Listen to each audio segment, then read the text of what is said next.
Hello दोस्तों, कैसे हो? आपका स्वागत है त्रिपाण स्टडी सेंटर में। आज जो हम करने जा रहे हैं बीए फाइनल ईयर के जो है सेमेस्टर फिफ्थ। देखिए, ये सेमेस्टर फिफ्थ का जो है competitive political and system UK and USA. हमारा यूके जो था सिलेबस ख़त्म हुआ, अब हमारा जो है यूएसए पे हम आए हैं। यानी ये फिफ्थ सेमेस्टर का है, बीए फाइनल ईयर के बच्चे के जिनके उन्होंने पॉलिटिकल साइंस लिया है। आज जो हम करेंगे फर्स्ट चैप्टर करेंगे ठीक है। ये हमारा यूनाइटेड किंगडम ऑफ अमेरिका के विषय में होगा। अमेरिका के संविधान का निर्माण, making of the American constitution, जो कि बहुत काफ़ी इंपॉर्टेंट चैप्टर है। इसमें हम अमेरिका के संविधान के विषय में जानेंगे कि वहाँ पर किस प्रकार के रूल रेगुलेशन अपनाए जाते हैं और अपने जो है अर्थव्यवस्था को कैसे मजबूत करते हैं, और इसमें जो है पॉलिटिकल पार्टी की अपनी क्या विशेषता होती है। लेकिन ये सब करेंगे तब करेंगे जब हम चैप्टर स्टार्ट करेंगे। लेकिन चैप्टर स्टार्ट करने से पहले एक बात जो मैं हमेशा कहता हूँ, जिसको आपको सोचना भी चाहिए, विचार भी करना चाहिए और अमल भी करना चाहिए, वो ये है कि जब भी वीडियो देखिए पूरा देखिए, क्योंकि अधूरा जानकारी सदैव खतरनाक होता है। साथ में एक इंपॉर्टेंट बात ये भी रहता है, अगर आप पहली बार वीडियो देख रहे हो तो लाइक शेयर सब्सक्राइब करना मत भूलना। क्योंकि दोस्तों लाइक कीजिएगा तो बनाने वाले का मनोबल बढ़ता है, सब्सक्राइब कीजिएगा तो इससे ये होता है कि जब भी मैं कोई वीडियो डालूंगा उसका नोटिफिकेशन आपको समय रहते मिल जाएगा। और देखिए, शेयर का मतलब ये होता है कि आपके थ्रू ना जाने किन बच्चों को हेल्प मिल जाए, ये आप भी नहीं जानोगे। इसलिए जो है आप शेयर जरूर करो, ठीक है। व्हाट्सएप स्टेटस पे भी लगाओ। दोस्तों एनएसएस सेंटर जो कई मानने में बहुत से बच्चों के लिए हेल्पफुल है, चाहे वो 8th क्लास हो, 9th 10th 11th 12th हो, चाहे वो एनआईएस बोर्ड के बच्चे हों, ठीक है, चाहे बीए एमए के बच्चे हो, सभी क्लासों के लिए कुछ ना कुछ जो है त्रिपाण एनएसएस सेंटर में उपलब्ध है। तो इसलिए आपके लिए जरूरी है कि आप सब्सक्राइब करके इसको चैनल को जो है सेव कर लो, नहीं तो बाद में अगर रिसर्च करोगे तो शायद आपको ये चैनल प्राप्त ना हो। तो इसलिए सोचना नहीं, विचार नहीं करना है, सब्सक्राइब करके जो है अपने पास सेव करना है। दोस्तों ये तो बात था आपके लिए, लेकिन आप देखते हैं हमारा आज टॉपिक क्या है। आगे का जो टॉपिक है हमारा द हाउस ऑफ रिप्रेजेंटेटिव, यानी प्रतिनिधि सदन। ये काफ़ी इंपॉर्टेंट टॉपिक है, ठीक है। इससे पहले टॉपिक जो था हमारा कांग्रेस के ऊपर, कांग्रेस की शक्तियों के ऊपर, तो बहुत काफ़ी इंपॉर्टेंट था। लेकिन प्रतिनिधि सदन उसी का ही एक पार्ट है, हाउस ऑफ रिप्रेजेंटेटिव। तो देखते हैं इसमें क्या बात बताई गई। अगर प्रतिनिधि सदन कांग्रेस के निम्न सदन है, ठीक है, याद रखना दोस्तों कि ये कांग्रेस का निम्न सदन है, जबकि सीनेट जो होती है वो ऊपरी सदन है। तो कहते हैं ये निम्न सदन है और इसमें पास बहुत कम शक्तियाँ हैं, लेकिन फिर भी जो है कांग्रेस के पार्ट में ये बहुत काफ़ी इंपॉर्टेंट है। यह सारे राष्ट्र का प्रतिनिधित्व करता है, इकाई का नहीं। इसमें हर राज्य को जनसंख्या के आधार पर प्रतिनिधित्व प्राप्त होते हैं, यानी जनसंख्या के आधार पर वहाँ के प्रतिनिधित्व दिए जाते हैं। पहल केवल प्रतिनिधि सदन ही लोकमत का ठीक प्रदर्शन करता था, क्योंकि उस समय सीनेट का चुनाव अप्रत्यक्ष रूप से होता था। केवल प्रतिनिधि सदन के सदस्यों को ही जो है लोगों के द्वारा चुने जाते थे, परंतु प्रतिनिधि सदन का जो है लोकप्रिय सदन यानी पॉपुलर हाउस होने का दावा कुछ ढीला पड़ गया है, क्योंकि यह सीनेट के सदस्य का चुनाव जो है प्रत्यक्ष रूप से होने लग गया है। अगर हम बात करें इसके संगठन की, तो कहते हैं संविधान के अनुसार प्रतिनिधि सदन के कुल सदस्यों की संख्या जो है निश्चित की गई है और संख्या निश्चित करने का अधिकार कांग्रेस को दी गई है। संविधान में केवल इतना ही कहा है कि 30,000 की जनसंख्या के पीछे एक सदस्य चुना जाता था, परंतु अब 3,30,000 व्यक्तियों के पीछे एक व्यक्ति को चुना जाता है। यानी 1916 में प्रतिनिधि सदस्यों की संख्या जहां 435 निश्चित की गई थी, आजकल प्रतिनिधि सदन की संख्या जो है 435 ही है। संविधान के अनुसार प्रतिनिधित्व की सदन की सीटों की निम्न राज्यों में जनसंख्या के आधार पर बांटी जाएगी। प्रत्येक राज्य को कम से कम एक प्रतिनिधित्व अवश्य भेजने का अधिकार मिलता है। ये सदस्य जनता द्वारा प्रत्यक्ष रूप से चुने जाते हैं। अगर आपको इस बात को समझ नहीं है तो आप याद रखना कि जैसे कि यूटी क्षेत्र में होता है, भारत में यूटी क्षेत्र होते हैं, वहाँ पर जो होता है एक जो कहते हैं लोकसभा के लिए चुना जाता है सदस्य, सेम वैसा ही प्रोसीजर यहाँ पर भी होता है। लेकिन इंडिया में बात कुछ और होती है और अमेरिका में इसकी कुछ और जो है बात रखती है। यदि बात करें यहाँ पर मताधिकार का, तो कहते हैं संविधान बनाने वाले मताधिकार देने पर बहुत निम्न विचार थे इस समय, क्योंकि इसमें बात आ गई थी कि मताधिकार किसी दिए जाए, इसका निर्णय राज्य सरकार के हाथ में दे दिया गया था। संविधान के 15वें तथा 19वें संशोधन के अनुसार केवल यह कहा जाता है कि किसी व्यक्ति की जाति, नस्ल, रंग तथा लिंग के आधार पर मताधिकार के वंचित नहीं किया जा सकता, जो कि बहुत काफ़ी इंपॉर्टेंट बात था यहाँ पर। अगर अगर संशोधन में कांग्रेस को भी यह अधिकार दिया गया कि यदि सरकार ऐसा करे तो कांग्रेस उसे जो है दंड दे सकती है। तब तात्पर्य यही है कि इस सदन में उस राज्य का प्रतिनिधित्व घट सकती है, परंतु यह अभी तक नहीं हुआ है। कहते हैं यहाँ पर 26वें संशोधन के अनुसार प्रत्येक 18 वर्ष का अमेरिकी नागरिक प्रतिनिधि सदन के सदस्यों को निर्वाचन में भाग ले सकता है और कोई भी राज्य पागलों, अपराधियों और मूर्खों को मताधिकार नहीं देता है। तो ये काफ़ी इंपॉर्टेंट बात यहाँ पर रखता है। यदि हम बात करें सदस्य के लिए योग्यता, तो क्वालिफिकेशन ऑफ द मेंबर, तो प्रतिनिधि सदन का सदस्य बनने के लिए कुछ विशेष अधिकार की आवश्यकता नहीं है। सिर्फ इतना होना चाहिए कि वह अमेरिकी नागरिक हो और वह जो है 25 वर्ष या से अधिक आयु का होना आवश्यक है। यानी 25 वर्ष जो है होना जरूरी है। उसके लिए कम से कम जो है 7 वर्ष से संयुक्त राज्य अमेरिका का नागरिक होना आवश्यक है। कम से कम 7 वर्ष कि अमेरिका के नागरिक होना जरूरी है। संयुक्त राज्य अमेरिका में किसी लाभदायक पद पर न हो, यानी अमेरिका में किसी लाभदायक पद पर न हो, तो ऐसे व्यक्ति जो है इसके सदस्य बन सकते हैं, यानी प्रतिनिधि सदन के सदस्य बन सकते हैं, हाउस ऑफ रिप्रेजेंटेटिव के सदस्य बन सकते हैं। संविधान के अनुसार यह भी आवश्यक है कि प्रतिनिधि सदन का सदस्य केवल उस राज्य से ही चुनाव लड़ सकता है जहां वो निवास करता है, यानी जहां का वो निवासी है।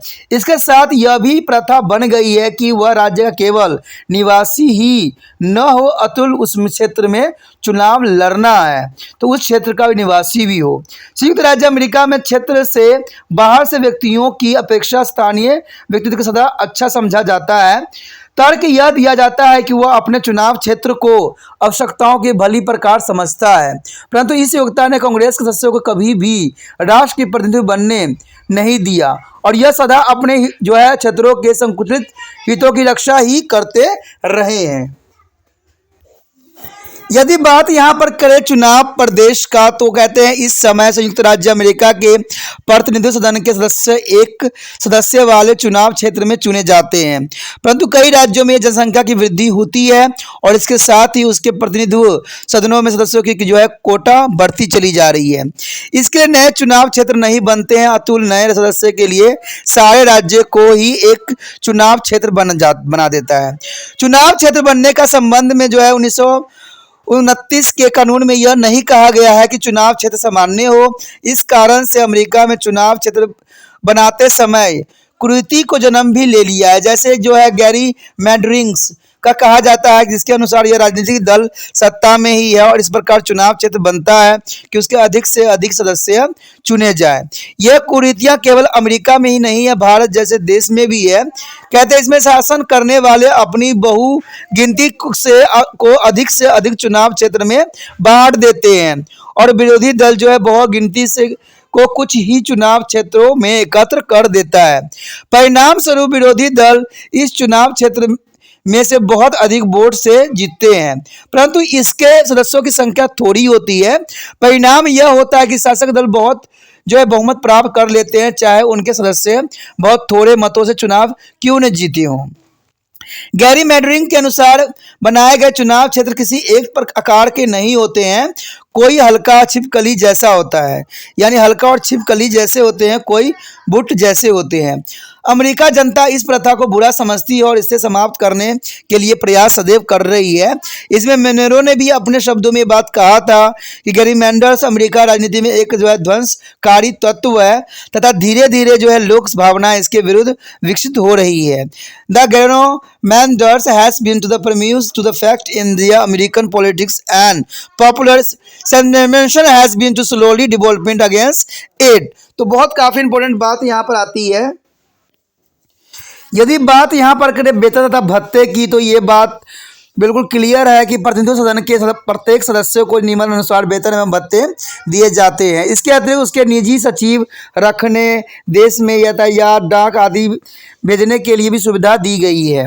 अगर सदस्यों के विशेष अधिकार तथा छूट की बात करें तो कहते हैं प्रतिनिधि सदन के सदस्यों को कई अधिकार तथा छूट भी प्राप्त है।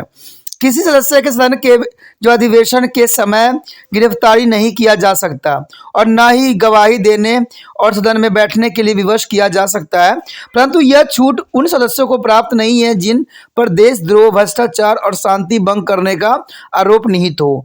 सदन में भाषण देने की स्वतंत्रता और उसके आधार पर किसी न्यायालय में जो अभियोग नहीं चलाया जा सकता। तो ये भी काफ़ी इंपॉर्टेंट है। अगर बात करें यहाँ पर अवधि टर्म्स की, तो ये जानना आपके लिए अत्यंत महत्वपूर्ण रहेगा कि प्रतिनिधि सदन की अवधि 2 वर्ष निश्चित की गई है और इस अवधि को किसी भी दशा में घटाया या बढ़ाया नहीं जा सकता। इंग्लैंड में कॉमन सदन होती है तथा भारत में लोकसभा के 5 सदस्य जो होते हैं 5 वर्ष के लिए चुने जाते हैं। 2 वर्ष की अवधि पर कई बार आलोचना भी की जा गई है क्योंकि इस काल में तो सदस्यों को अपने कर्तव्य की जानकारी ही प्राप्त नहीं होती है। तो इसके 2 साल की क्या अवधि दी गई है, इन पर हर चुनाव का बोझ ही रहता है। परंतु इसके पक्ष में यह तर्क दिए जाते हैं कि छोटी अवधि होने के कारण प्रतिनिधित्व कभी भी गैर जिम्मेदार नहीं होते और न ही लालची बनते हैं। चलिए जो भी हो, लेकिन कहा जाता है कि बहुत ही शॉर्ट टर्म के लिए इनको चुना जाता है। यदि बात करें यहाँ पर अधिवेशन की, तो अधिवेशन के रूप में ये भी बात आता है कि संविधान के अनुसार प्रतिनिधि सदन का वर्ष में एक अधिवेशन होना अनिवार्य है, जो कि प्रतिवर्ष 3 जनवरी का आरंभ होता है। यदि सदन की बैठक में सीनेट की सभापति और स्पीकर में जो अधिवेशन समाप्त करने का तिथि संबंधित कोई निर्णय न हो सके तो वर्णन संयुक्त राज्य अमेरिका का राष्ट्रपति करता है। राष्ट्रपति को जो है सदन के विशेष जो है अधिवेशन बुलाने का भी अधिकार है और सदन के सदस्यों की संख्या इसकी बैठक का कोरम्स माना जाता है। अगर हम करें बात अध्यक्ष की, स्पीकर की, तो ये बात साफ शब्दों में आ सकता है कि प्रतिनिधि सदन के सदस्य चुनाव के पश्चात अपने अध्यक्ष का चुनाव करते हैं। बहुमत दल का जो है सदस्य अध्यक्ष पद के लिए चुना जाता है और प्रतिनिधि सदन का जो स्पीकर बहुमत दल का सदस्य होने के कारण प्रतिनिधि सदन में अपने दल के नेता के रूप में काम भी करते हैं तथा अपने पद की शक्ति का प्रयोग अपने दल के कार्यक्रम की जो है उन्नति के लिए करते हैं। अमेरिकन स्पीकर के विपरीत जो है ब्रिटिश स्पीकर निष्पद होकर कार्य करते हैं और दलीय राजनीति में संन्यास भी ले सकते हैं, जो कि बहुत काफ़ी इंपॉर्टेंट बात है। अगर हम गणपूर्ति करें तो संविधान के अनुसार प्रतिनिधि सदन की कार्यवाही चलाने के लिए सदस्यों को स्पष्ट बहुमत की उपस्थिति अनिवार्य है। अंततः 425 में से कम जो है 218 सदस्यों की उपस्थिति होना अनिवार्य माना जाता है। यदि बात करें यहाँ पर प्रतिनिधि सदन की शक्तियों तथा कार्य की, तो ये बात तो साफ हो जाता है कि अमेरिका ने जो है प्रतिनिधि सदन के सीनेट के मुकाबले में बहुत कम शक्तियाँ प्राप्त है। फिर भी इसकी इम्पोर्टेंट को जो है दूर नहीं किया जा सकता क्योंकि ये 2 साल के लिए बेसिकली चुने जाते हैं, लेकिन इनका भी बहुत महत्वपूर्ण अपना योगदान रहता है। कहते वैधानिक शक्तियाँ इनको मिला हुआ है। प्रतिनिधि सदन के सीनेट के साथ मिलकर जो है संघीय सरकार के अधिकार क्षेत्र में दिए गए विषय पर कानून बनाता है और कानून बनाने की शक्ति दोनों सदनों की सामान्य है, अर्थात प्रतिनिधि सदन की स्वीकृति के बिना कानून नहीं बन सकता। धन बिल केवल प्रतिनिधि सदन में पेश हो सकता है। सीनेट धन बिल पर तभी विचार कर सकती है जब प्रतिनिधि सदन इसे पास करके उसको पास भेजे। यानी बहुत इंपॉर्टेंट बात है। कहते हैं अगर हम प्रतिनिधि सदन की बात करें तो इसको कम भी आंकना गलत होगा। अगर यदि बात करें युद्ध की घोषणा का अधिकार यानी power to the declare of war, तो सीनेट के साथ मिलकर ही जो है प्रतिनिधि सदन की युद्ध और शांति घोषणा का प्रस्ताव पास करते हैं। यानी दोनों मिलके ही जो है शक्ति के पास करते हैं, यानी शांति और युद्ध की जो है घोषणा का प्रस्ताव पास करते हैं। बात करें अगर हम यहाँ पर न्यायिक शक्तियों की, तो न्यायिक शक्तियों में ये साफ आता है जिसमें जुडिशल पावर के रूप में होता है। कहते सदनीय सदन जो है प्रतिनिधि सदन सीनेट के साथ मिलकर सर्वोच्च न्यायालय के अधीनस्थ न्यायालयों की स्थापना करती है और अपने सदस्यों के चुनाव संबंधी झगड़े का निपटारण जो है सदन स्वयं ही करती है। यदि कोई व्यक्ति सदन का अपमान यानी कंसेप्ट ऑफ द हाउस करता है तो उसे दंड भी दिया जा सकता है। प्रतिनिधि सदन जो है राष्ट्रपति, उपराष्ट्रपति तथा अन्य असैनिक अधिकारियों पर जो है महाभियोग की कार्रवाई आरंभ भी कर सकता है और उन पर दोष भी लगा सकता है और दोष आरोपण का प्रस्ताव सेनेट के पास तब जाएगा जब प्रतिनिधि सदन उस प्रस्ताव को साधारण बहुमत से पास कर दे। तो ये सब जो है न्याय शक्तियों भी जो है प्रतिनिधि सदन को प्राप्त है। अगर बात करें यहाँ पर विशेष परिस्थितियों में राष्ट्रपति को चुनना, तो इसमें भी इसका बहुत महत्वपूर्ण आ जाती है। To be a power to the elect to the president in special circumstance, यानी जब राष्ट्रपति के चुनाव में किसी भी उम्मीदवार को स्पष्ट बहुमत प्राप्त न हो तो प्रतिनिधि सदन सबसे अधिक मत प्राप्त करने वाले 3 उम्मीदवारों में से राष्ट्रपति का चुनाव स्वयं ही करता है। ऐसे अवसर पर प्रतिनिधि सदन के सदस्य व्यक्तिगत तौर पर मत न डालकर राज्य के आधार पर मत डालते हैं। प्रत्येक राज्य को एक वोट का अधिकार इसमें प्राप्त होता है, जो कि बहुत काफ़ी इम्पोर्टेंट यहाँ पर बात आती है। यदि बात करें नियम बनाने का अधिकार, तो ये भी जो है कांग्रेस के निम्न सदन के पास होती है। ठीक है, इसमें जो है परिसदन अपनी कार्यवाही चलाने के नियम स्वयं ही बनाती है। वो अपने सदस्यों के निर्वाचन योग्यता आदि के संबंध में भी स्वयं नियम बनाती है और सदन के सदस्यों को चुनाव संबंधी झगड़े भी इसी द्वारा चुने जाते हैं। तो ये काफ़ी इंपॉर्टेंट बात है यहाँ पर। अगर जांच समितियों की बात करें तो कहते हैं ये जो है सदन जो है संघीय प्रशासन संबंधी कार्यों में जांच पड़ताल करने के लिए भी जांच समिति नियुक्ति कर सकता है। तो ये जो है प्रतिनिधि सदन निम्न का जो है बहुत इंपॉर्टेंट कार्य यहाँ पर आता है। यदि बात करें आगे, तो इसमें तो बात आती है संविधान में संशोधन करने का अधिकार। कहते हैं प्रतिनिधि सदन सीनेट का साथ मिलकर जो है संविधान में संशोधन का प्रस्ताव भी प्रस्तुत करती है। बात करें स्पीकर का चुनाव का, इलेक्शन ऑफ द स्पीकर, प्रतिनिधि सदन के सदस्य सदन का जो है अध्यक्ष, जिसे स्पीकर कहते हैं, स्वयं चुने जाते हैं। स्पीकर सदन के बैठक की अध्यक्षता भी करता है।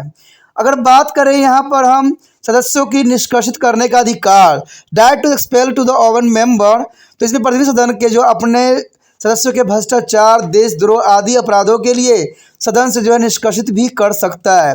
अक्टूबर 1980 में सदन में जो है डेमोक्रेट सदस्य को $50,000 रिश्वत लेने के कारण सदन से निष्कासित कर दिया गया था। तो ये भी काफ़ी इंपॉर्टेंट बात यहाँ पर आ जाती है। यदि बात करें हम प्रतिनिधि सदन एक कमज़ोर सदन के रूप में, देखिए तो कहते हैं प्रतिनिधि सदन एक कमज़ोर तो है क्योंकि इसको 2 साल के लिए बनाई जाती है, तो इसको बहुत ही कम शक्तियाँ होती है, लेकिन फिर भी इसका जो है आप अगर सीनेट के साथ देखें तो बहुत शक्तिशाली ये भी बन जाता है। अमेरिकी प्रतिनिधि सदन की शक्तियों की सीनेट की शक्तियों के से तथा अन्य देशों के सदस्यों की शक्तियों की तुलना में करें तो ये स्पष्ट हो जाता है कि ये सदन विश्व का सबसे कमज़ोर प्रथम सदन है। इसमें लश्की के अनुसार जो एक बात उन्होंने साफ शब्दों में कहा था कि प्रतिनिधि सदन उन कार्यों करने में जिनकी उसे आशा थी बुरी तरह असफल रही है। The house of the representative the short age gravities have failed to the fulfill their function of mind has been to expected to be performed। तो इस सदन को सीनेट की इच्छा के विरुद्ध न साधारण बिल पास करने का अधिकार है और न ही यह राष्ट्र के धन को अपने नियंत्रण में रख सकता है। तो इसमें बहुत तरह की शक्तियां जो है इसको निहित है, नहीं दिया गया है। कार्यपालिका पर इसका कोई प्रभाव नहीं पड़ता है। अन्य शक्ति भी यह सीनेट के साथ मिलकर ही प्रयोग कर सकता है। प्रतिनिधि सदन के पास ऐसा कोई अधिकार नहीं दिया गया है जिसका प्रयोग यह स्वतंत्र रूप से कर सकता है। यानी आप अगर देखें जर्नली सी बात, तो प्रतिनिधि सदन का जो है कोई भी शक्ति नहीं मिला है जिससे वो स्वयं ही अपना शक्ति का प्रयोग कर सके, यानी ये किसी न किसी के अधीन बना दिया गया है। यही कारण है कि योग्य अनुभवी राजनीतिक इसके सदस्य नहीं बनना चाहते हैं। कोई भी इसका सदस्य बनने के लिए तैयार जल्दी नहीं होते हैं। कहते हैं प्रतिनिधि सदन तो सीनेट की सदस्यता प्राप्त करने के लिए एक जो है प्रशिक्षण केंद्र माना जाता है, जहां पर देखा जाए तो प्रतिनिधि सदन को एक शिक्षक केंद्र से प्रशिक्षण केंद्र बना दिया गया है, जहां पर वहां पर लोग जो है जाके शिक्षा प्राप्त करते हैं राजनीति का। यहां से प्रत्येक राजनीतिक जल्दी से जल्दी जो है निकलने का प्रयत्न करते हैं जिससे कि वो जो है अगले जो है सीनेट सदस्य बन सके। यदि बात यहाँ पर करें प्रतिनिधि सदन के दुर्बलता के कारण, तो क्या कारण हो सकता है? तो सबसे पहली बात तो दुर्बलता में यही आती है कि कार्यपालिका की शक्ति का अभाव होना, यानी lack of executive power. America में अध्यक्षता शासन प्रणाली है जिसके कारण कार्यपालिका और विधान पालिका के आपस में घनिष्ठ संबंध नहीं है। यह अधिकार संविधान के निर्माताओं ने सीनेट को दिया है और इस बात से जो है प्रतिनिधि सदन की स्थिति को बड़ा ही कमजोर बना दिया है। बात करें सीनेट की सामान्य शक्तियों की, तो इसमें इंग्लैंड में जो है लॉर्ड सदन के कॉमन सदन के मुकाबले में और भारत में राज्यसभा और लोकसभा के मुकाबले में कम शक्तियां प्राप्त है, परंतु अमेरिका में सीनेट को प्रतिनिधि सदन के समान ही शक्तियां प्राप्त है। यहां तक कि प्रतिनिधि सदन सीनेट की इच्छा के विरुद्ध धन बिल भी पास नहीं कर सकता है। प्रतिनिधि सदन के पास कोई ऐसी शक्ति नहीं है जो सीनेट के पास न हो, सिवाय इसके कि धन बिल केवल प्रतिनिधि सदन में ही पेश हो सकता है। अगर अवधि टर्म की बात करें तो प्रतिनिधि सदन की जो अवधि बहुत छोटी होती है, जिस कारण इसकी स्थिति सीनेट से बहुत काफ़ी कमजोर होता है। इसके सदस्य 2 वर्ष के लिए चुने जाते हैं और चुनाव के बाद वे सभी पूरी तरह से कुछ जो है सीख भी नहीं पाते हैं। उन्हें दोबारा चुनाव लड़ने का चिंता आ घेरती है। कोई भी योग्य व्यक्ति इतनी थोड़ी अवधि के लिए चुनाव लड़ना पसंद नहीं करता है। सीनेट के सदस्य जो है 6 वर्ष के लिए चुने जाते हैं और इसमें योग्य व्यक्ति जो है उधर की ही खींचे चले जाते हैं। तो ये सारी बातें जो है यहाँ पर इम्पोर्टेंट आ जाती है। यदि बात यहाँ पर करें सदस्यों की संख्या की, तो कहते हैं प्रतिनिधि सदन एक विशाल सदन है, यानी है बहुत बड़ी सदन, ये काफ़ी विशाल है, जिसमें जो है 435 सदस्य है। 435 सदस्य होना आम बात नहीं है। इतने में अधिक सदस्य वाले संख्या में अच्छी प्रकार से किसी विषय में विचार विमर्श भी नहीं हो सकता है। इसके मुकाबले में सीनेट में कुल जो है 100 सदस्य ही है और इनके सदस्य में परंपरा घनिष्ठता सब उत्पन्न होती है एवं प्रतिनिधि सदन किसी भी मामले पर अधिक गंभीरता से विचार नहीं कर सकते हैं। तो ये भी जरूरी बात यहाँ आती है। यदि बात करें यहाँ भाषण की स्वतंत्रता का अभाव, तो प्रतिनिधि सदन के सदस्यों के सदन में जो है भाषण देने की स्वतंत्रता सीमित है। प्रतिनिधि सदन में सदस्यों को बोलने पर कई पाबंदी है और सदस्य जब चाहे अपने विचार प्रकट नहीं कर सकते हैं। प्रतिनिधि सदन में अनेक नियम द्वारा चल रहे वाद विवाद को जो है सीमित और समाप्त किया जा सकता है। कई बार एक सदस्य किसी विषय पर अपनी बात पूरी नहीं भी कर पाते हैं। इसके मुकाबले में सीनेट के सदस्यों को बोलने के अधिकार पर कोई प्रतिबंध नहीं लगाया गया है। अगर बात करें राष्ट्रीय प्रतिनिधित्व का अभाव, तो इसमें यही बात आता है कि प्रतिनिधि सदन के सदस्य राष्ट्र के प्रतिनिधि नहीं समझे जाते हैं, बल्कि उन्हें केवल उसी क्षेत्र के प्रतिनिधि के रूप में देखा जाता है जिस चुनाव क्षेत्र से वे चुने गए हों। उनके मुकाबले में सीनेट के समस्त राष्ट्र के प्रतिनिधित्व के रूप में देखा जाता है और प्रतिनिधि सदन के जो है सदस्यों का दृष्टिकोण बहुत ही संकुचित होती है और वे उसी क्षेत्र में चुने भी गए होते हैं। इस बात से जो है प्रतिनिधि सदन के महत्व को काफ़ी चोट पहुंचती है। बात करें निश्चित नेता का अभाव, तो इस विषय में भी बहुत इंपॉर्टेंट बात यहाँ पर आती है कि अमेरिकन प्रतिनिधि सदन में उस प्रकार का कोई नेता नहीं है जैसे कि जो है ब्रिटिश कॉमन सदन में है। कॉमन सदन में राष्ट्र प्रधानमंत्री को बहुमत दल का नेता होने के कारण समस्त सदन का नेता माना जाता है और अधिकतर सुझाव एवं समस्याओं के समाधान उसी की ओर से आते हैं। परंतु प्रतिनिधि सदन में ऐसा कोई नेता नहीं है और इसी कारण सदन कोई भी जो है काम एक होकर नहीं कर सकता है, जो कि बहुत काफ़ी इंपॉर्टेंट बात यहाँ आती है। यदि बात यहाँ पर करें दलीय एकता का अभाव, तो कहते हैं कि यहाँ पर अमेरिकन प्रतिनिधि सदन में कोई संगठित जो है सरकारी दल है और ना ही कोई संगठित विरोधी दल है। राजनीतिक दलीय एकता को न होने के कारण भी प्रतिनिधि सदन दृढ़तापूर्वक कोई काम नहीं कर सकता है। दूसरी बात, अगर देखा सीनेट का प्रत्यक्ष चुनाव, तो आरंभ में जो है सीनेटरों का चुनाव राज्य के विधायक किया करते हैं, जबकि प्रतिनिधि सदन के सदस्यों का चुनाव प्रत्यक्ष तौर पर नागरिक द्वारा होती है। परंतु अब जो है प्रतिनिधि सदन का तरह ही सीनेटरों का चुनाव भी प्रत्यक्ष तौर से होता है। प्रत्यक्ष चुनाव के कारण सीनेटरों की गरिमा में 4 चांद लग चुकी है। अगर हम इन सब बातों के निष्कर्ष पे आते हैं और कंक्लूजन बात निकालते हैं, तो कह सकते हो कि प्रतिनिधि सदन सीनेट के मुकाबले बहुत कमजोर सदन है और इसलिए अमेरिका के लोग जो है सीनेट का सदस्य बनना पसंद नहीं करते हैं, ना कि प्रतिनिधि सदन का है। अमेरिका के विपरीत जो है इंग्लैंड में लोग कॉमन सदन का सदस्य बनना चाहते हैं, न कि लॉर्ड सदन का। अगर बात करें डी टॉक्लोवियल्स का, तो इसका कहना था कि अमेरिकी प्रतिनिधि सदन में प्रवेश करते ही इस सभा की हीनता का पता लग जाता है।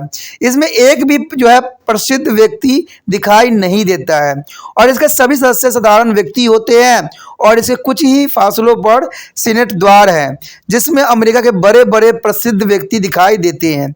शायद ही वहाँ कोई ऐसा व्यक्ति हो जिनमें प्रसिद्धि कार्य न किया हो। सीनेट में प्रत्येक वकील, विख्यात प्राप्त सेनापति, बुद्धिमान न्यायाधीश और विख्यात राजनीतिज्ञ होते हैं जिनके भाषण समस्त यूरोप जो है संसदीय भाषण में अपना स्थान रखते हैं। तो ये काफ़ी इंपॉर्टेंट बात यहाँ आ जाती है। यदि बात करें यहाँ पर प्रतिनिधि सदन के स्पीकर की शक्तियों की, तो power of the speaker of house of representative, तो ये भी जानना आपके लिए ज़रूरी है कि प्रतिनिधि सदन के स्पीकर की शक्तियाँ क्या होती है, क्योंकि आपने देखा है कि प्रतिनिधि सदन के सदस्यों की जो है पावर बहुत ही कम होती है, लेकिन स्पीकर में क्या खासियत होती है। बात करें अमेरिका के प्रतिनिधि सदन के अध्यक्ष के स्पीकर कहा जाता है, यानी अमेरिका के जो प्रतिनिधि सदन के अध्यक्ष को ही स्पीकर बनाया जाता है। अमेरिका में प्रतिनिधि सदन के अध्यक्ष का पद एक अत्यंत महत्वपूर्ण पद है। इसे महत्व की दृष्टि से राष्ट्रपति के बाद दूसरे दर्जे पर माना जाता है, यानी इसको दूसरे दर्जा जो है राष्ट्रपति के बाद माना जाता है, या उपराष्ट्रपति के बाद प्रतिनिधि सदन के स्पीकर को राष्ट्रपति के पद का अधिकारी भी माना गया है। तो ये काफ़ी इंपॉर्टेंट है।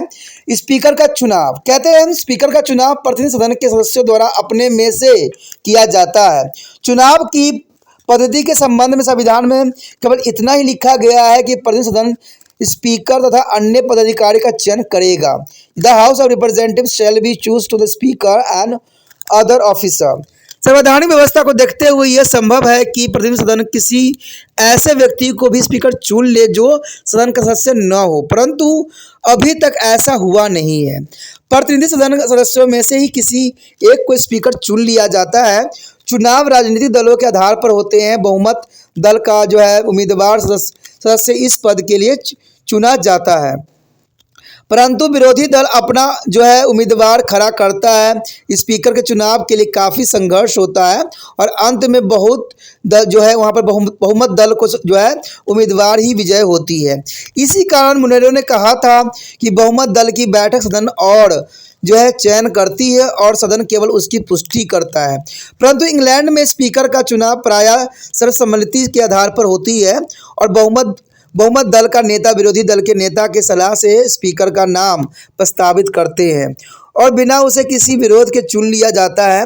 इंग्लैंड में स्पीकर के संबंध में यह प्रथा भी स्थापित हो चुकी है कि जो व्यक्ति एक बार स्पीकर चुना जाता है उसे बार बार स्पीकर चुना जाता है, चाहे नए सदन में पहले दल के बहुमत प्राप्त न भी रहे। अमेरिका के प्रतिनिधि सदन के स्पीकर संबंधी ऐसी कोई परंपरा स्थापित नहीं हुई है।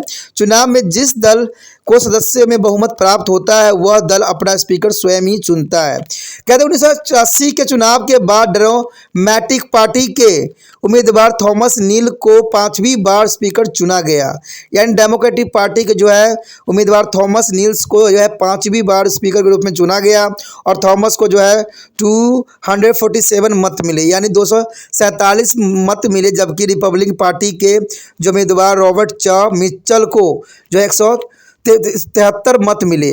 कहते जनवरी 1997 में यानी 1997 में रिपब्लिकन पार्टी के उम्मीदवार न्यू ग्रीगर्स जो पुण्य प्रतिनिधि चुनाव के सदस्य चुने गए थे। तो ये काफ़ी इंपॉर्टेंट बात है। अगर बात यहाँ पर हम करें कि वेतन तथा भत्ते की, तो अमेरिकी स्पीकर के जो है अमेरिकन स्पीकर जो है नियमानुसार वेतन एवं भत्ते दिए जाते हैं और इसके अतिरिक्त उसे कई अन्य प्रकार की सुविधाएं भी प्रदान किया जाता है। तो यहाँ पर आ जाता है स्पीकर के कार्य तथा अधिकार। तो यहाँ पर संविधान में जो है स्पीकर के कार्य और अधिकार का वर्णन नहीं किया गया है। आरंभ में स्पीकर की शक्तियाँ बहुत कम होती थी। उस समय के नियमों तथा रिवाजों के अनुसार वह सदन का एक सभापति होता था जिसका कार्य सदन की प्रधानता करना था, किसी बिल पर वोट डालना, सदन में शांति बनाए रखना आदि थे। परंतु कुछ समय बीतने के पश्चात स्पीकर धीरे धीरे सभापति से बदल कर प्रतिनिधि सदन का जो है निरंकुश शासक बन गया। स्पीकर के जो है शक्तिशाली होने के 3 महत्वपूर्ण कारण थे। पहला तो यह कि प्रतिनिधि सदन की सदस्यता बढ़ गई, दूसरी का कल्याणकारी राज्य बनाने के कारण सदन द्वारा जो है किए जाने वाले संवैधानिक कार्य में वृद्धि हुई, और तीसरी सबसे महत्वपूर्ण कारण यह था कि संयुक्त राज्य में जो है शक्तियों की पूर्तिकरण के सिद्धांतों के कारण इंग्लैंड की तरह प्रतिनिधि सदन का नेतृत्व करने वाला कोई नहीं था। राष्ट्रपति तथा मंत्रियों के जो है अनुपस्थिति में स्पीकर से प्रतिनिधि सदन का नेतृत्व शुरू कर दिया गया। स्पीकर बहुमत दल का होता है, इसलिए इससे सदन की बागडोर संभाल ली, और स्पीकर जो है संबंधी यह क्रांति 1811 ईस्वी में हेनरी काले के समय में आरंभ हुई। यह जो है वृद्धि रीड के समय और अधिक हुई, जिसकी उसकी शक्तियों के कारण जो है जार भी कहा जाने लगा। उस समय स्पीकर सारी कमेटी का गठन भी करता था और नियमों को संबंधी कमेटी का स्वयं ही सभापति होता था। कहते हैं जैसे कि कैमन्स जो कि 1902 ईस्वी से 1910 तक जो स्पीकर के पद पर रहा और इतनी शक्तिशाली अध्यक्ष था कि उसके संबंध में ब्रैगन ने लिखा है कि जो स्पीकर कर ले, यानी जो स्पीकर स्वीकार कर ले, ठीक है, ये स्पीकर स्वीकार कर ले, वो स्वीकृति कर लिया जाता था, और जो अस्वीकार कर दे वो बहुत ही सम्मान से कमेटी में दबाव दिया जाता था। यानी साफ शब्दों में इसको देखा जाए तो यही बात है, what the speaker left throw when to throw that we voted to declare it और बेरिट ऑफ द कम्युनिटी। यानी जो स्पीकर स्वीकार कर ले वह स्वीकृति कर लिया जाता है, और वो जो स्पीकर अस्वीकार कर दे वो बहुत ही सम्मान से कमेटी में दबा दिया जाता है।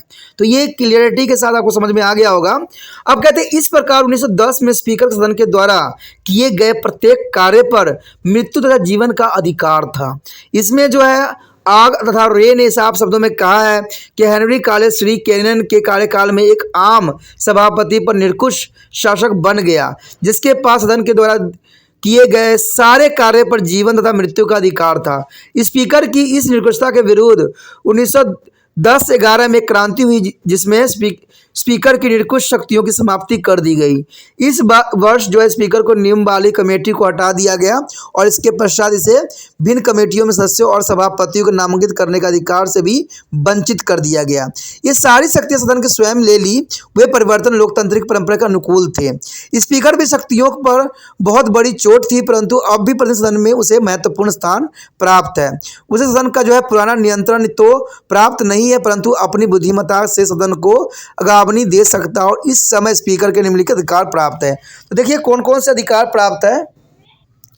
पहली शक्ति तो यही आती है कि सदन का सभापतित्व में आता है। तो कहते हैं स्पीकर सदन के प्रधानता करता है, और यदि उसे किसी कार्यवर्ष बाहर जाना पड़े तो सदन के किसी सदस्य के सभापति का कार्य सौंप सकता है। दूसरी बात आती है सदन में जो है अनुशासन। कहते हैं स्पीकर का सदन में शांति की व्यवस्था बनाए रखने का अधिकार है। यह किसी भी सदस्य को चुप करने या ठीक व्यवहार करने के लिए कह सकता है, परंतु इस पक्ष में उसे कॉमन सदस्य के स्पीकर से बहुत कम शक्तियां प्राप्त है। वह ब्रिटिश स्पीकर की तरह किसी सदस्य को दंड नहीं दे सकता है।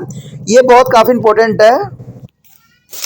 कहते हैं अगर ये बात बहुत इंपॉर्टेंट आता है कि किसी को मृत्युदंड नहीं दे सकता है, फिर भी कहते हैं यह केवल जो है सदन स्वयं ही कर सकता है। यदि स्पीकर की आज्ञा सदन में मानी जा रही है तो वह कुछ समय के लिए सदन की कार्यवाही रोक भी सकता है। गड़बड़ी होने के समय पर वो सभा के रैलियों को तथा लावियों को खाली करने का आदेश भी दे सकता है। तो ये सारी चीज़ें जो है इनको प्राप्त है। अगर बात करें सदस्यों के बोलने की अनुमति देना, तो कहते हैं स्पीकर को सदन की कार्यवाही पर पहचानने की शक्तियों के द्वारा प्रभाव डालने पर बहुत अवसर मिलता है। इस शक्ति के द्वारा वह किसी भी सदस्य को बोलने की आज्ञा दे सकता है। जब एक से अधिक सदस्य बोलने की आज्ञा मांग रहे हो तो कोई भी व्यक्ति स्पीकर की आज्ञा के बिना सदन में नहीं बोल सकता। सदन के बनाए हुए नियमों से पहचानने की शक्ति पर कई जो है बंधन लगाए गए हैं, परंतु अब भी स्पीकर इस शक्ति का सदन में विचार किए जा रहे बिल के पक्ष में या विरुद्ध वातावरण बनाने के लिए प्रयोग कर सकता है, जो कि बहुत काफ़ी इंपॉर्टेंट बात यहाँ आती है। यदि बात करें अगली पॉइंट की, तो यही बात यहाँ पर बताया गया है कि सदन के नियमों की व्याख्या और उनके प्रयोग। देखिए सदन के स्पीकर को सदन की कार्यवाही चलाने से संबंधित नियमों की व्याख्या करने का अधिकार है।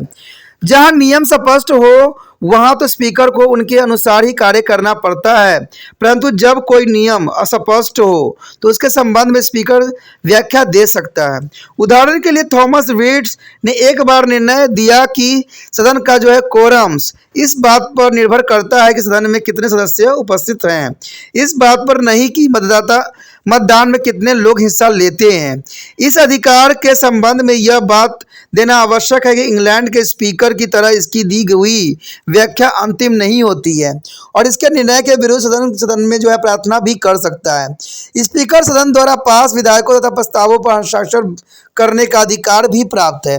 तो ये बात बहुत इंपॉर्टेंट आती है कि स्पीकर सदन के समक्ष आए बिलों पर बहस को चलाता है और उसके अंत में वोट भी लेता है। गिनती करने के पश्चात परिणाम की घोषणा भी करता है और बिल पास होने पर स्पीकर के हस्ताक्षर होते हैं। बिल दूसरे सदन को भेजा जाता है। वो सदन के निर्णय के उचित अधिकारी तक पहुंचता है ताकि अधिकारी नहीं उन्हें लागू कर सके। तो ये सारी शक्तियां जो है स्पीकर को प्राप्त है, जो कि बहुत काफ़ी इंपॉर्टेंट रखता है। बात करें यहाँ पर हम समितियों के संबंधित शक्तियां का, तो कहते हैं 1910 ईस्वी के पश्चात कमेटियों से संबंध स्पीकर के सारे अधिकार छीन लिए गए। अब भी कोई बिल जो है विषय अनुकूल कमेटी को भेजा जाता है तो साधारणतः यह कार्य सदन का क्लर्क ही करता है। जब बिल के विषय में संबंध में यह जो है विवाद उत्पन्न हो जाए कि कोई बिल किसी कमेटी को भेजा जाना है तो इसका निर्णय स्पीकर स्वयं ही करता है। सदन की विशेष समितियां के गठन में आज भी वह महत्वपूर्ण भूमिका निभा रहा है। यदि यह जो है विवाद उत्पन्न हो जाए कि अमुक जो है विधायक कौन सी स्थायी समिति के पास जाएगा, तो इसका निर्णय भी स्पीकर ही करता है। तो जो कि काफ़ी इंपॉर्टेंट बात यहाँ पर आती है। यदि बात करें यहाँ पर वाद विवाद में भाग लेना, तो स्पीकर सदन में निष्पक्ष नहीं होता है, इसलिए वह एक साधारण सदस्य की तरह सदन में ही रही बहस में भाग लेता है। वह अपने दल के द्वारा पेश किए गए प्रस्तावों के पक्ष में बोलता है और प्राय बोलने वाले में सूची में वह अपना नाम सबसे पहले रखता है। तो ये काफ़ी इंपॉर्टेंट है। अगर निर्णायक मत की बात करें तो स्पीकर आम सदस्यों की तरह मतदान में हिस्सा लेता है। यदि किसी प्रस्ताव अथवा बिल पर दोनों पक्षों में मत बराबर हो तो स्पीकर जो है निर्णायक मत डालने का अधिकार भी प्राप्त हो जाता है।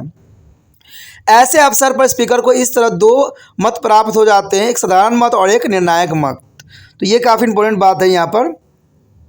यदि बात करें प्रतिनिधित्व सदन की जो है प्रतिनिधित्व का, तो कहते हैं स्पीकर समस्त सदन का जो है प्रतिनिधित्व करता है। सदन की जो है मार्गदर्शिता और मर्यादा सम्मान की रक्षा भी स्पीकर का कार्य करता है। सदन के सदस्यों के विशेष अधिकार की रक्षा करना स्पीकर का कर्तव्य ही माना जाता है। अगर बात करें अमेरिका के स्पीकर एक जो है पार्टी नेता भी होता है, तो ये कोई भी गलत बात नहीं होगा। ब्रिटिश स्पीकर एक निष्पक्ष व्यक्ति होता है, जबकि अमेरिका के प्रतिनिधि सदन का स्पीकर एक पार्टी नेता भी होता है, जो अपने चुनाव के पश्चात भी अपने राजनीतिक दल का व्यवहारिक सदस्य रहता है। वह ब्रिटिश स्पीकर की तरह पद संभालने पर जो है राजनीतिक छोड़ नहीं देता। वह अपने दल के बैठक में भाग भी लेता है और राजनीतिक भाषण भी देता है। सदन में हो रही बहस को अपने दल के पक्ष में लाने का प्रयत्न भी करता है। कहते हैं ब्रिटिश स्पीकर के राजनीतिक निष्पक्षता रखने के कारण लगातार स्पीकर चुना जाता है, चाहे सदन में किसी भी राजनीतिक दल को बहुमत प्राप्त हो, परंतु अमेरिका के स्पीकर को कोई ऐसा अधिकार प्राप्त नहीं है, क्योंकि यह सदन का प्रतिनिधित्व नहीं होता है, अतुल अपने दल का प्रतिनिधित्व होते हैं। यह ठीक है कि उसे सदन की कार्यवाही चलाते समय कुछ न कुछ निष्पक्षता को काम लेना ही पड़ता है, विरोधी दल के उचित समय देना पड़ता है, परंतु अमेरिकन स्पीकर हर समय अपनी पार्टी का ही अभिलाषी होती है और इसलिए ऐसे स्पीकर को यह आशा रखना कि वह तब भी पद पर चुना जाए जबकि पार्टी को बहुमत प्राप्त हो जाए असंभव है। परिणाम के तौर पर हम ये कह सकते हैं कि ब्रिटिश तथा अमेरिका के स्पीकर में एक बड़ा ही अंतर है, क्योंकि अमेरिका का स्पीकर जो है पार्टी का प्रतिनिधित्व होता है, वहाँ जो है ब्रिटिश स्पीकर सारे सदन के प्रतिनिधित्व होते हैं और निष्पक्षता उसकी बड़ी विशेषता होती है। तो दोस्तों इसी के साथ हमारा टॉपिक खत्म हो जाता है। प्रतिनिधि सदन के जो है निचले सदन के विषय में हमने बहुत चर्चा किया और जाना।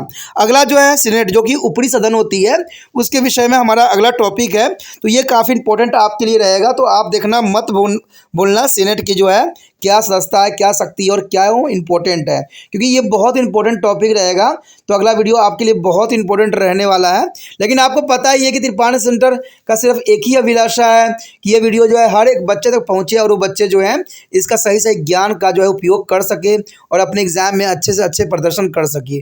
ठीक है, इसके लिए उन बच्चे तक इस वीडियो को पहुंचाना भी ज़रूरी है, लेकिन ये संभव नहीं हो सकता क्योंकि मैं कितना कर सकता हूं, जितना होता है मैं आपके लिए करने की कोशिश करता हूं, लेकिन आपका भी फ़र्ज़ बनता है कि ये दूसरे बच्चे तक पहुंचना कैसे पहुंचाए। इसका विषय आपके लिए छोड़ता हूं मैं कि जैसे हो इस वीडियो को जो है उन बच्चे तक भी पहुंचाना है जिनको इस वीडियो की ज़रूरत है।